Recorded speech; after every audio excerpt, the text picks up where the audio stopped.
Hey guys, welcome to Left Hand Backhand Disc Golf, the channel where if you see a forehand, something has gone drastically wrong and the wheels are 100% off.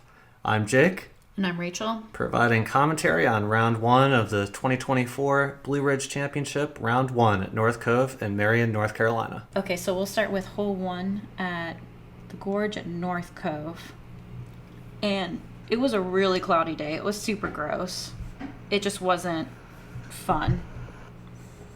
It was okay. I mean, the MPO players for the Pro Division had to play in rain and wind, and for us it was just a little gusty wind. But it was definitely a little drizzly out there. So this is hole one. I just threw a D3 around the top left side. I really have a hard time going down the middle and staying in bounds on this hole. There's a large spot that's hazard, basically right of this cart path and left of the cart path. On the backside is all hazard. So I just played this one for par.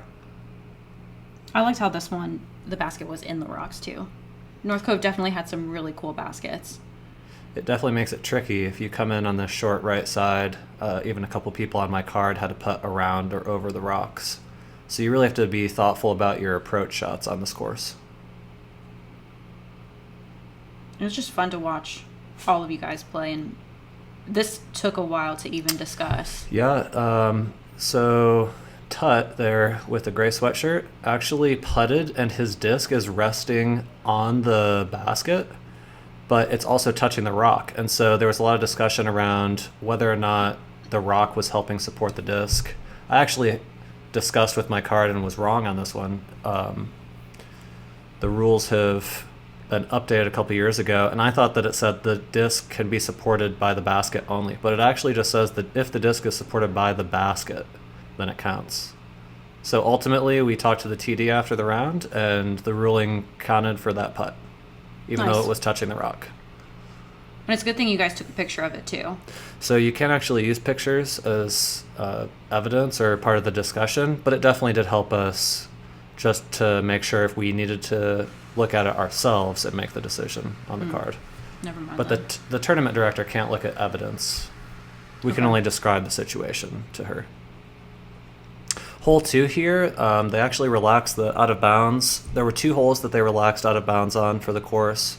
This was one of them. So there's normally right side out of bounds OB, but since it was removed, I just threw a big hyzer shot, making sure that my disc finished to the right side.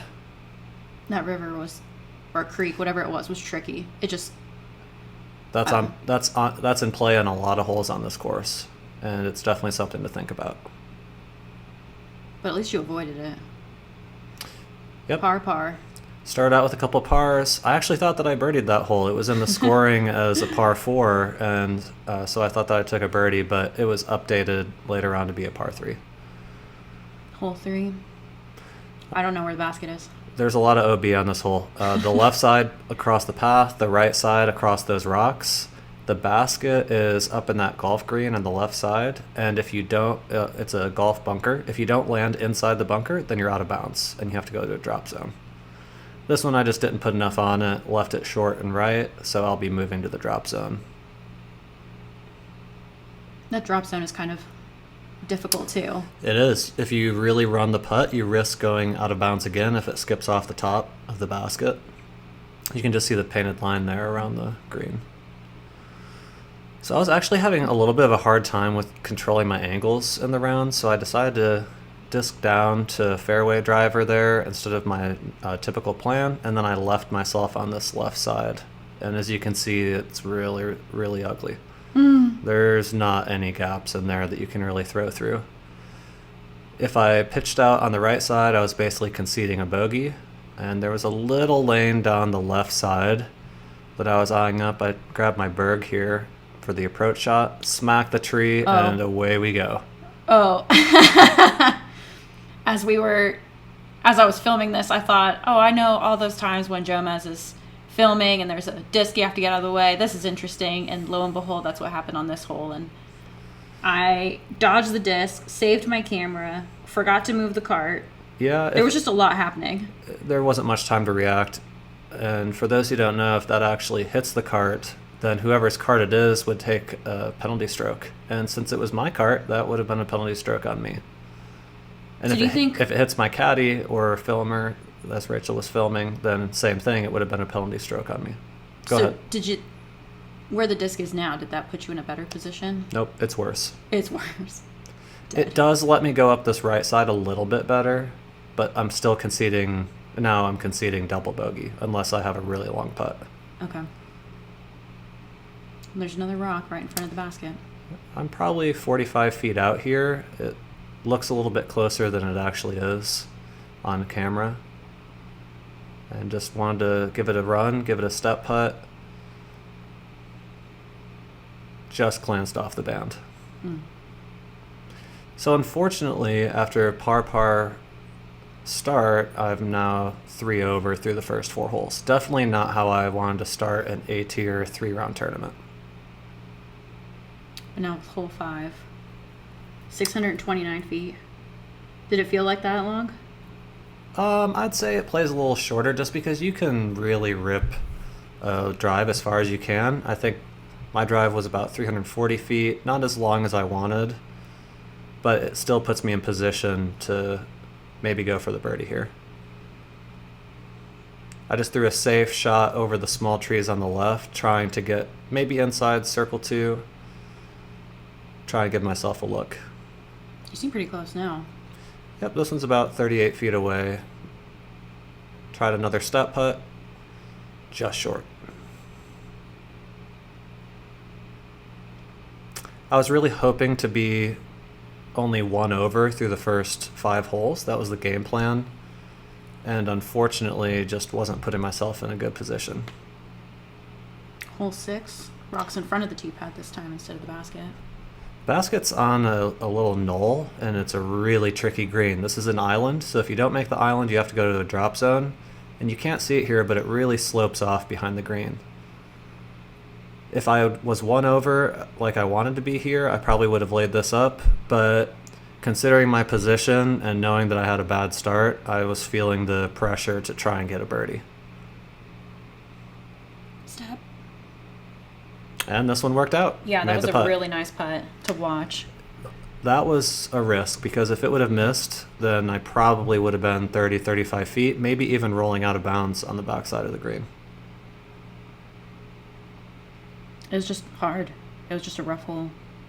But at least now with hole 7, gain a little bit more ground, hopefully. 2 over at this point isn't the worst. Definitely helped to get that birdie. So this one, you can't quite see it. Maybe once the camera turns, you'll see the gap in the woods, and there's a lot of rocks on the left side. You really want, if you're going to have a chance at birdie, you want to be just in front of those rocks or to the right of them, but it's a very small landing zone to have a really good shot for your second. So was this good then for your left-hand backhand, or? Yeah, I think so. I think it favors me to get further into the gap. Unfortunately, it took a big skip here and kind of got in a bad position. And that was me missing your upshot. It was actually a really good upshot this time. I know. It's okay, though. I'm really sad I missed it, but things just move so quickly with people on the card, or actually they move so slowly. I just didn't have a time to turn everything back on, hit record for the upshot. And Well, at least you got the camera on for a terrible putt there. Not even close. But I was happy to even have a look where I was in the woods off to the right side. To even have an opportunity for the birdie was really great. how rough was it to putt on all these rocks? Because you can see there are all different types of angles. It makes it really tricky. Your footing is probably the hardest thing. You have about the size of a sheet of paper behind your disc. So with all the rocks, you have to be careful with your footing. A lot of times it's an off-balance putt. So here we are going in between holes, and the one was place just on rough. the one place on the course where it's not very cart friendly, but that's fine. I would say for the most part, North Cove, all three courses, is very cart friendly for anyone wanting to go up there. And the property is just absolutely gorgeous. You can see from some of these shots the mountains in the background. I think it's the North Catawba River, North Fork River running through the property. It's just really, really beautiful. And we were there in April, and it was just a really nice time because things were in bloom. Mm-hmm. So this one, there's a little, on that right side, a little inside gap for me with the left-hand backhand. and I thought I threw a perfect shot. But Ooh. here I am on the OB line. There's lots of discussion. The rules say cart path and beyond. So even though the disc is on the cart path, we ultimately ruled that it was touching the grass and inbounds. If you look at the line of the cart path, it definitely follows to the left side of the disc. But since that grass is growing up onto the cart path, the grass is inbounds and the cart path is out of bounds.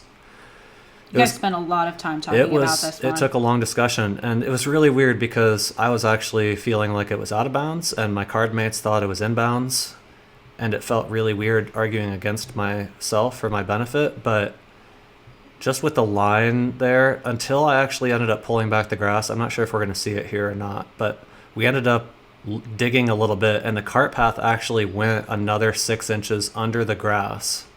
And once I realized that, I felt a lot better with taking the shot as inbounds. But this was another one too, where you had to talk to the. Did you have to talk to the TV Nope, about this no, one? No, we just ruled that this one was inbounds. Gotcha. I could tell as I was filming and just watching everything, you felt unsettled about calling this one in. Yeah, if it was someone else's disc, I would have felt like it was out of bounds. It was touching grass, but it wasn't underneath the disc. It was just right on the edge. It was so close. And so in disc golf, when it's so close that you can't tell, the benefit goes to the player. And that's sort of what we ultimately ruled. And by the way, once people started touching grass here and things, then we can't take it as is any longer. It was more just a discussion of whether or not the pavement under all that grass, technically it's on the cart path, but it's also on the inbounds grass. So unfortunately, and this is no fault necessarily of the tournament director, but when you don't have painted lines or ropes or flags, it makes it really hard to make a call when it's simultaneously touching grass, but also clearly on the cart path. Mm-hmm. But again, the benefit goes to the player, and we ruled that it was inbounds. So I'm taking my second shot here. Which helped you because you wanted to be inbounds. Well, of course, but you never want to accidentally or otherwise skirt the rules in your favor. Sure. Unfortunately, my upshot wasn't great, so it kind of feels like it evened out. This hole was a really soft par 5. There were several eagles on this hole in this round. And so I'm in a little bit of trouble here. Still run the putt for eagle, though. Putting uphill, elevated basket. Didn't give it my best, and I'm up kind of underneath that log. So this is another one of those footing situations where you have to be really careful. I've actually got my foot up on top of the log, and I'll step up on it to make my putt. How tall was that basket, would you say? Probably about 5 feet off the ground, 4.5 feet off the ground. Okay. Somewhere in there. Hole 9, 657 feet. Yeah, and you can kind of see from the T sign there, the right side is out of bounds. Left side's actually not out of bounds for this tournament. And thankfully I managed to stay in bounds. I've still got about 390 feet to the pin here. I didn't get as much distance as I wanted. That rangefinder came in handy that day. Rangefinder is a huge help. Really helps out with distances and knowing which disc to select, especially on a course like this that's more open and not really wooded. It's a lot harder to even gauge the distances. What are you throwing right now? This one's a D4. It's a little bit flippy, but I threw it on a lot of hyzer. Just wanted to make sure that I got a lot of distance, threw something I was comfortable with, and I think I ended up on the right side up there. And this is another one too, where the basket was on a hill, right? So you had if you weren't on top of the hill, it would have been tricky. You could have rolled anyway and out. There are a lot of very difficult greens on this course. Probably half the holes had either out of bounds inside the circle, which is about 33 feet, or basket placements on hillsides or trees all around. So you have to be very, very careful with your approach shots on this course. So would you say it would be easier? Were the drives more difficult or the putts more difficult because of that? More difficult than what? Well, I guess which one was more difficult, the drives or the putts? Both. It depends. I mean, some holes, the drives were very hard. Other holes, the drives were pretty straightforward. Some holes had really tricky greens. there's just a lot of variety. It's a pretty difficult course. And right now, as you can see from that drive, the course is definitely getting the best of me. Look how pretty it is. It's so it's just nice to be in the mountains. And I can't lie. When I was in the woods on the right side after that drive, I was not looking at the view. Can't even see me. It's so far back. Yeah, here's another one where, thank goodness I was just recording and hit record because I had no idea when you were going to be throwing out. Thankfully, I had a window, and I knew I needed to get as far around to the right as I could, so I threw my zone out there, and leaving me with a very straightforward upshot. Unfortunately, I let it leak a little bit left, kicks off those trees and into some briars. You can kind of see me fighting them right here just to even get to where I could be behind my disc. Basket 10 They're isn't... kind of all around my back and legs. It's not on the top of the hill this time, it's on the side of the... It is, and it does slope off for the direction that I'm putting. This is a little bit of a death putt. If I miss this, then it's going way down that hill. Saw lots of rollaways down there this weekend, but was able to make it. That one felt good. Yeah, that was a nice one. And this one played as a par 4, so that actually was a par save. Didn't feel like it. It felt like a bogey, but it was a pretty soft par 4. This hole's up on a knoll, big hill, and is very difficult to get inside the circle off the tee. You can kind of see the basket. Like I barely see it from the tee pad. It's quite a long shot. And there was some wind out there. It was hard to get a good read on the wind. So I ended up just not committing to the shot, and it fell way short to the right. Just hyzered out early, kind of on this brush line on the right side here. But from the tee pad, clearly, you're uphill, and then you're going downhill, and then the basket's up on another hill. It's kind of messes with your mind when you're going from the tee pad trying to see the baskets. And I play disc golf in Charlotte, where there's not a lot of elevation change, so some of these elevated shots are pretty difficult. If anyone watches professional coverage and you've seen courses like Toboggan in Michigan, that's the type of, not quite as extreme as some of those holes, but without ever having played it, you can't really understand how the disc reacts differently throwing up and downhill until you've actually played those types of courses. Just threw my glitch on the upshot there, just wanted to sit on the hillside wherever it hit, and was able to get it to about 18 feet. Another basket on top of the hill. This one was a little bit of a scary putt. I would have liked to be a little closer. You don't want to miss everything and then end up 45 feet away or roll to 100 feet, which is completely possible on this green.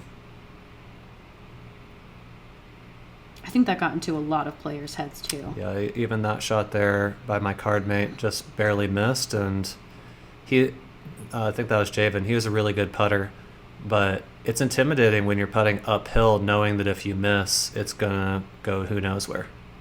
And if I remember right, he made a really good comebacker there on the comeback putt.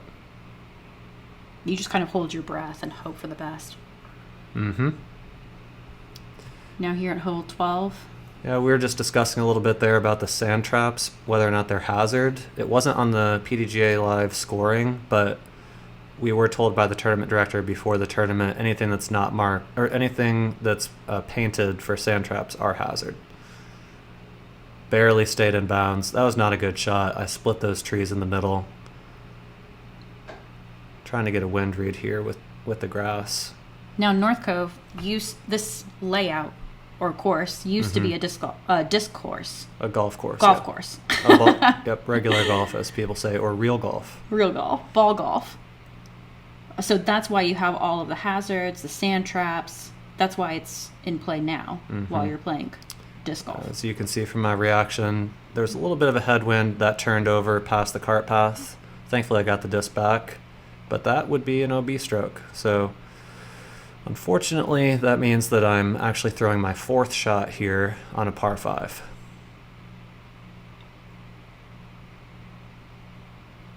What are you throwing right now?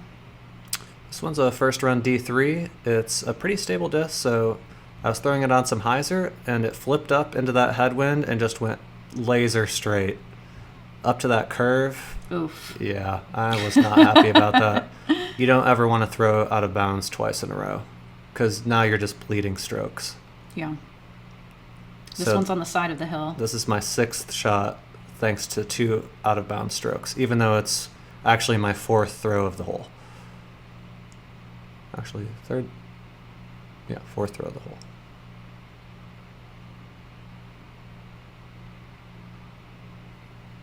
Even though you're so close, I still kind of hold my breath because you just don't know what can happen.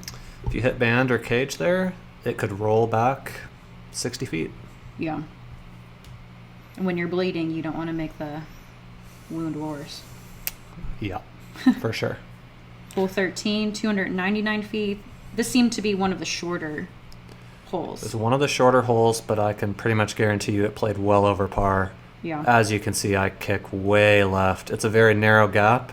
And when you're on a course, not having to throw gap shots all day, all of a sudden you have to hit this little tiny gap. It can be really hard to do. And I think, if I remember right, one of us made the gap and the other 3 all hit those 2 trees. So right now there's another tee pad, and that's for the shorts. That's from the short pad, yeah. And you played from the longs. And we So played from the longs. if you did the shorts, you would have to go between those 2 trees. Which from the shorts really isn't a challenge. It's right in front of you, so you're pretty much releasing it only a few feet from those trees. But from the long pad, it's quite the narrow gap that you need to hit, and it's maybe 80 feet in front of you. Sure. A lot more difficult from the longs on that one. And So it took a while to find my disc. It went way left and forward. I'm probably halfway to the hole, so I've got about 150, 170 feet here, and there's just nothing. It's jungle back there. Yeah, you're still trying to navigate through all of those trees. It didn't seem like you were going to be able to make it out. But there was a little window, and I managed to find it and got all the way into the circle. That felt like a miracle shot. Yeah. I was really happy with that. I was punished pretty badly for just being just off with my tee shot. So it felt good to be able to hopefully get up and down here. It's still a tough shot here. As you can see, the baskets and the rocks, there's kind of a bush hanging out over by the basket, but thankfully went down to a knee and made the 20-footer. It doesn't seem like it's 20 foot. It seems like it's much further away. But that might be just because of the rocks, because you're on top of the hill. Yeah. 14. This was an interesting hole. This one's beautiful. Zoom. Probably one of the best views on the course. And I threw a Comet and threw it really well, but once it stood up, it just kept drifting left. And somehow I managed to find the hazard. I'm literally only 1.5 feet into the hazard. You can see the painted line right in front of the disc there. Now, when you're in the hazard, you still take a stroke. You take a Right. penalty stroke and you play it from where it lies. Okay. And out of bounds, you play it from where it crosses, or if there's a drop zone, you play it from the drop zone. And sometimes you get the choice. Gotcha. But in a hazard, you have to play it where it lies. About how far away are you? I think it's about 60, 65 feet. Oof. Bang. That was so nice. That was for par. Felt really good, though. Yeah. That was a really, really nice one. I was holding my breath because it looked so good, and you just don't know until you hear the chains. Until you hear the chains and see the disc stay in the basket. Hole 15, 444 feet. This one's really tricky. Seemed to be the most difficult hole. So there's out of bounds on the tree line there on the right, and you have to get to the right of that cart path. And there's hazard on the left, right? No hazard. This Okay. one's out of bounds with a drop zone. But the drop zone's in a really tricky spot. So you really want to stay in bounds on this tee shot. Then when you do stay in bounds, you still have to get across to an island that's on the right side of all the tree line. We're just trying to get a good read on the distances here. A couple of us had not played this course very much at all. I'd only played it a couple times. And even just figuring out, And just figuring out the out of bounds. right. There's so much out of bounds on the course that you want to make sure that you've got a good idea of the rules and the out of bounds before taking your shot. So the rangefinder really helps you in figuring out where to aim, right? As well as distance? More distance. Okay. I have a rangefinder that also gives elevation change. So you can, it'll say, 130 yards, for example. But it plays like 150 yards because it's 12 degrees uphill or something like that. That Okay. helps me a lot. Thankfully, I had a good tee shot. I'm in a perfect position and had a great upshot here. I played this hole just about as good as you can and was really For a birdie. pleased with the birdie. Nice. Third birdie of the round. That felt good. I felt like I had a couple of unfortunate shots that cost me a lot of strokes. And at this point, I'm just thinking, play it safe. This is another island green, but there's a safe area on the right that you can see by the cart path. So I decided to play this hole safe this weekend, play it for par, just throw in inbounds on the right side there.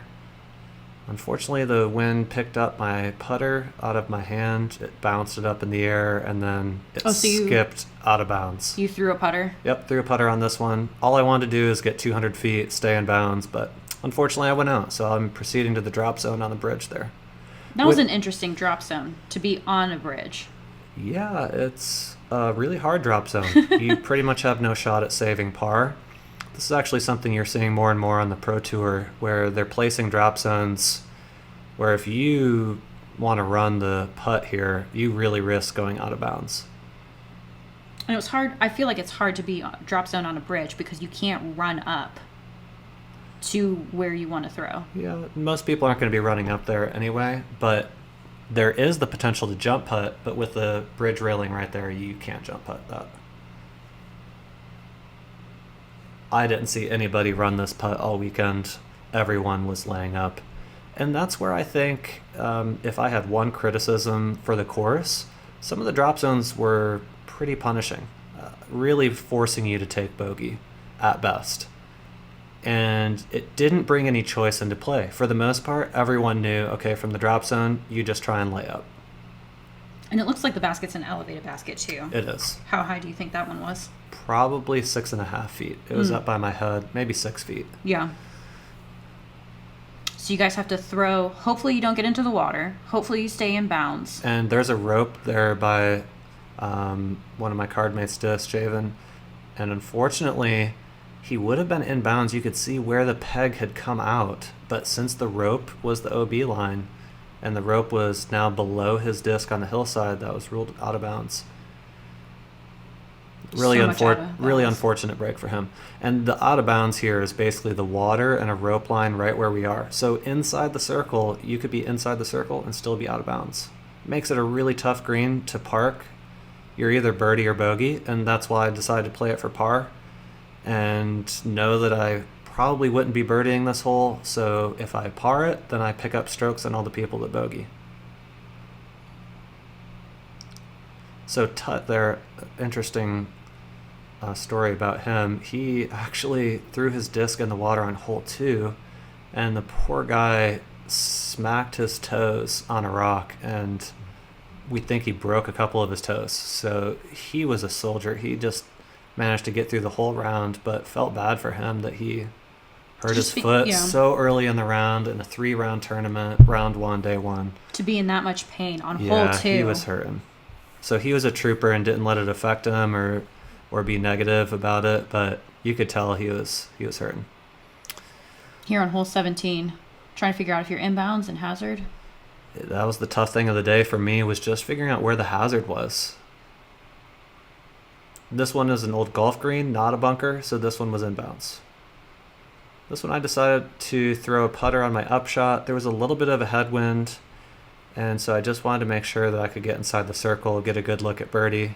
Threw what I thought was a perfect shot, and just came up short. Still in bounds, still have a birdie putt. But it's definitely a lot longer than I'd like for this hole. You're right behind the tree, too. Another tree. I was able to stay on the right side of that tree and have a look at birdie here still. You can see the flag on the basket with a little bit of wind. It's tough to putt into a headwind like that. It's tough to know when the wind is going to lift the disc a little bit and when it's not. So I thought it was going to lift it, and it ended up not affecting it. So I hit the front of the cage. Parred it. Parred it. Pars were great for that day, I think. Yep. Just with the course, with the weather, with everything, all the challenges, knowing the hazards, knowing the out of bounds. If you got a par, you were doing amazing.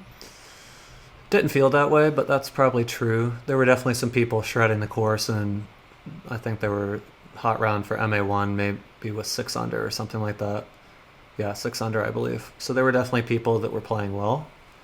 I really wanted to be closer to even par for this round. And at this stage, I know I'm not. This green actually is an island green, and if you don't make the green in bounds, you have to throw from where you were last in bounds. Knowing my round and knowing how things have gone up to this point, I have a really good look. You can't see very well, but basically there's a nice tunnel to throw right across the river and land on the island green. There's just one tree to beat.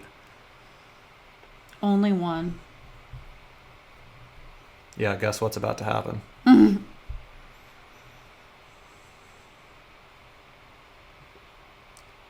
The one tree to beat. The one tree to beat found you. It would have been perfect. It would. Well, the tree didn't really move.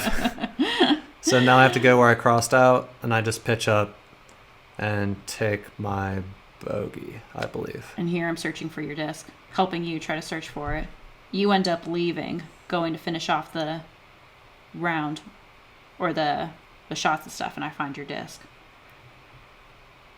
So I'm across the water, across the creek.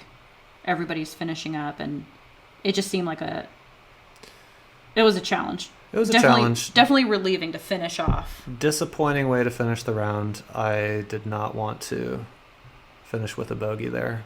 Sure. And thought I had a chance to birdie, but you know what? 4 over, not the worst. Got to get back at it for round 3. Now I know the mistakes to avoid and the spots to hit. Sounds good. So in the next video, we will be going on to round 2, Boulder at North Cove. Yep, come check it out.